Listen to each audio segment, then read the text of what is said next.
Ni te pregunto, Sigrid, ¿cómo vas a votar el día de mañana? Porque tú firmas una de las mociones de censura, ¿no es cierto?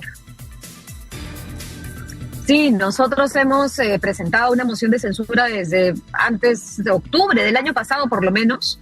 Recuerdo todavía que mi moción de censura en octubre del año pasado, donde ya morían entre 4 a 5 personas diariamente por arma de fuego, nos quedamos por 15 firmas, Nicolás. 15 firmas que no querían ni siquiera dar, ¿no es cierto?, su rúbrica para poder proceder con una moción de censura que siempre igual se tiene que discutir y esperar los votos. Ahora hay 4, convenientemente, hay 4 mociones de censura, pero hemos escuchado declaraciones de Fuerza Popular que ha sacado su censura propia. Bueno, dicen que hay que escuchar al ministro primero, que está mal que lo hayan allanado, que pobre ministro, ¿por qué lo allanan 2 veces? Entonces ya no me queda claro si esto termina siendo una suerte de retroceso o de tibieza extraña con el ministro o para con el ministro, cuando en realidad tibieza no hay en las calles y eso lo vemos en las estadísticas, ¿no? Claro, ahora, ¿qué es lo que podría pasar? O sea, el que hay una división de 4 mociones implicaría que de repente ninguna de ellas alcanza los 66 votos que se requieren para censurar al ministro. Mira, entiendo que juntando las 4 mociones, porque hay firmas que se duplican, es decir, que una misma persona firma más de una moción, hay 67 firmas, ¿no? Y entiendo que los votos serían, no sé si es lo que tú has dicho, o 66 por ahí. O sea, yo creo que tenemos muy poco margen para llegar a que esto se apruebe, y particularmente me preocupa que incluso congresistas como el señor Lizarzaburu haya retirado su firma hace 2 días a última hora. Él fue integrante de Fuerza Popular, hoy es integrante de Alianza para el Progreso, y que retire su firma de un día para otro es evidentemente algo que uno se cuestiona, ¿no? ¿A qué se debe? ¿Por qué? ¿Cuál es su motivación? Si la gestión del señor Santibáñez está más clara que el agua, es nula. Ahora, es un circo. Tan circo es que cuando ayer lo han intentado abuchear y lo han recibido incluso a piedrazos, cosa que no justifico, pero en Villa María del Triunfo, me parece, él ha lanzado besos al aire. Esa ha sido la respuesta del ministro. O sea, realmente yo no comprendo por qué alguien retiraría su firma o entraría en tibiezas en este momento, ¿no? Ahora, no es solo el caso de Lizarzaburu. Ayer estuvo acá, para hablar de otro tema, en realidad, el congresista Ernesto Bustamante, de Fuerza Popular. Y yo quisiera compartir contigo, Sigrid, lo que nos dijo el día de ayer. Por favor, podemos escucharlo, es muy breve. Adelante, por favor.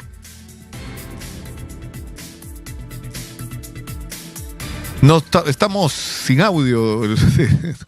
La seguridad ciudadana la proveemos nosotros mismos.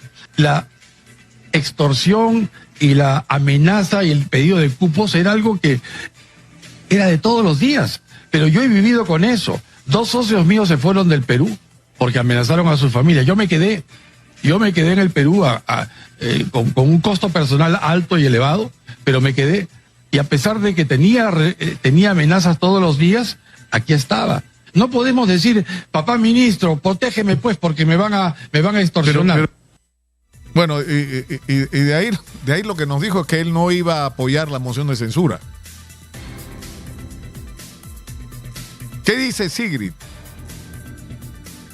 Sí, justo acaba de llegar al Congreso, Nicolás, y efectivamente, ¿no? Esto de querer culpabilizar al ciudadano, y lo hemos escuchado antes, ¿no? Como diciendo que la inseguridad ciudadana es una percepción, no es una realidad. Y hay un gráfico que Diario La República compartió el día de ayer, que es proporcionado por SINADEF, en donde uno puede evaluar gestión ministerial por gestión ministerial cuáles son las cifras de homicidios. Y la gestión del señor Santibáñez ha por lo menos cuadruplicado las cifras de homicidios solo en la gestión de este señor, que se ha dedicado a anunciar estados de emergencia en donde se desplazan efectivos de las Fuerzas Armadas a donde al Arcomar, a San Isidro, a distritos que no necesariamente tienen el nivel de flagelo que en las zonas más preocupantes. Y en ese estado de emergencia ya hemos tenido más de 4 fallecidos en los últimos 3 días desde que se anunció. Tenemos igual, y yo quiero compartir esta corresponsabilidad que existe de todo un gabinete, a un ministro de Educación que ha anunciado el programa Escuelas Seguras, y yo que visito escuelas todos los meses, incluso el lunes he estado en una escuela en el primer día de clases, no he visto absolutamente ningún tipo de resguardo para colegios que vienen siendo extorsionados, cuyos directores vienen siendo extorsionados y poniendo en peligro a los niños. Entonces, Nicolás, incluso se presentó aquí una moción de censura contra el señor Adrián Sen. Es una moción de un congresista cuya bancada no necesariamente comparto, me parece que es el congresista Málaga. Yo la he firmado, creo que no es momento de egos políticos, no es momento de decir, como he escuchado también de parte de colegas de Fuerza Popular, yo voto por mi censura o por mi moción, no por las demás, sino es momento de unirnos por lo que la ciudadanía reclama, y es seguridad. Ahora, claro, lo lógico sería que si lo que está en discusión es que el ministro Santibáñez no ha aprobado, es decir, está claro que no cuenta con la calificación, ni el liderazgo, ni la confianza que se necesita, debería salir.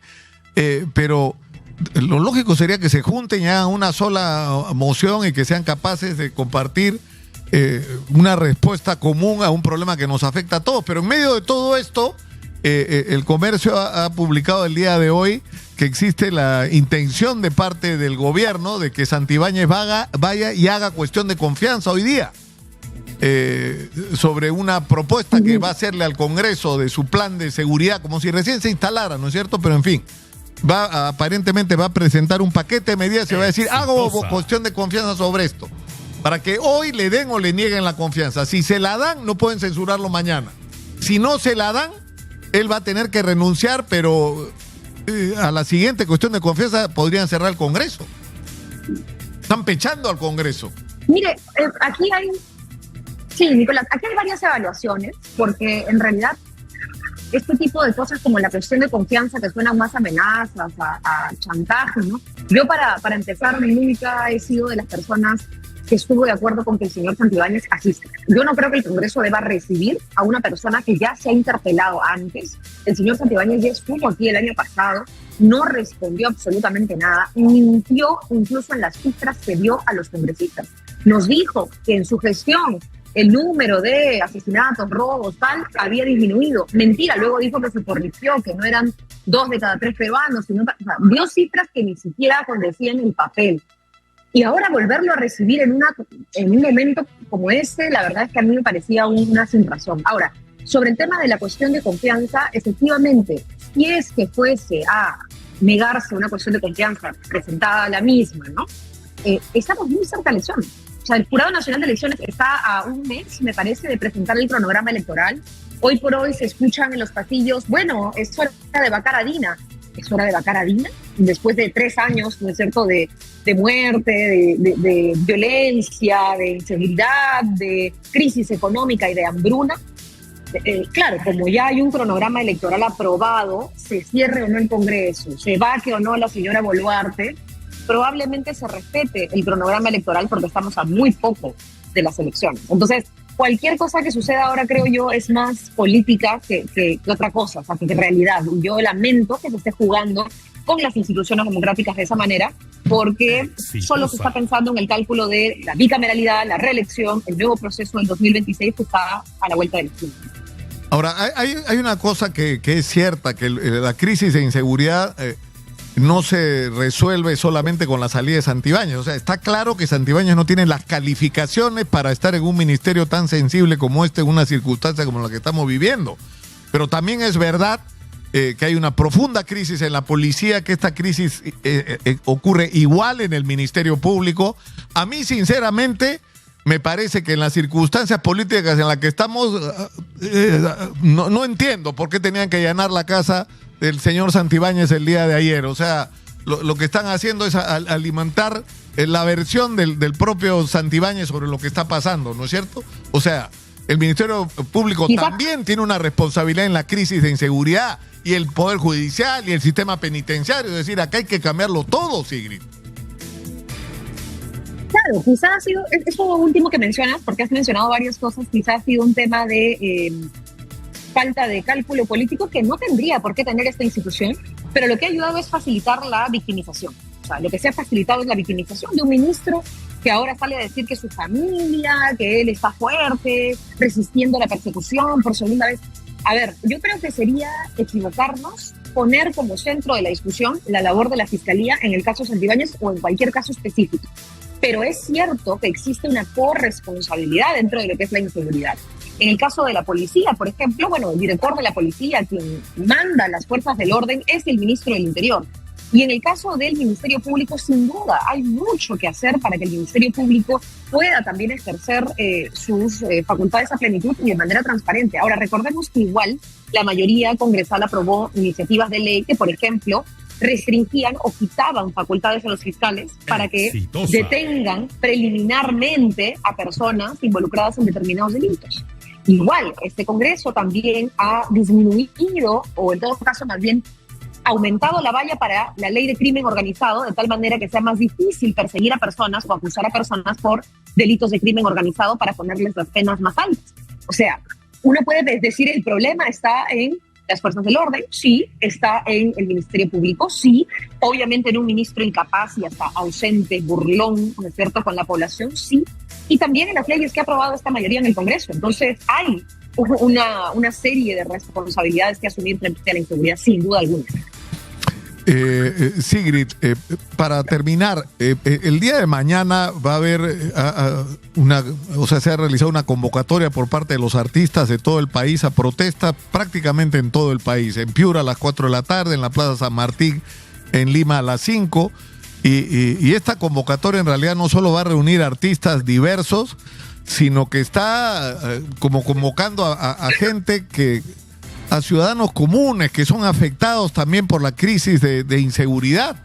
Pero esto es una buena oportunidad para que la sociedad manifieste su molestia por lo que se está viviendo, y acá no debería haber sesgos políticos. Es decir, porque tú puedes ser de izquierda o fujimorista, igual te extorsiona. No te preguntan por quién votaste a la hora de cobrarte un cupo, ¿no es cierto? Entonces, mañana debería ser un hito en términos de demostrar que somos capaces de estar juntos frente a algo que nos afecta a todos, ¿no? No, definitivamente yo solamente mencionaba algunas cosas que lamento, ¿no? Primero, lamento que el impacto de las movilizaciones de los transportistas no haya sido de repente el impacto que se hubiera gustado, porque recordemos que las primeras movilizaciones por el tema de la extorsión como delito concreto fue de parte de los transportistas.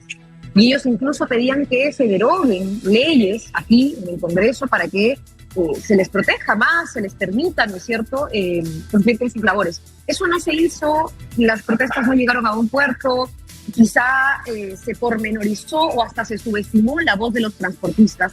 Y yo lamento que tengamos que esperar, ¿no es cierto?, que un cantante, digamos, renombrado, fallezca a manos de esta ola delincuencial para que recién tomemos conciencia de que esto afecta, como tú has dicho, a todos los ciudadanos de a pie. Si este es el momento y no lo fue antes, pues en buena hora, pero si la sociedad tiene que unirse en una sola bandera, independientemente de la tienda política o independientemente de la opinión o independientemente del candidato por el cual haya votado antes, creo que sí es hora de verlo de esa manera. Yo espero que el viernes la marcha sea multitudinaria, espero que junte al sector empresarial como el sector de los trabajadores, como el sector, que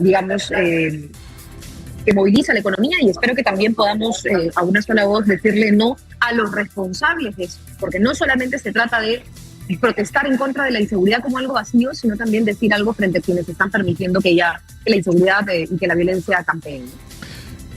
Sigrid, te agradezco mucho por habernos atendido, ha sido muy gentil. Muy buenos días. No, muchas gracias. Gracias, Nicolás, buenos días, y aquí estamos en el pleno también para continuar.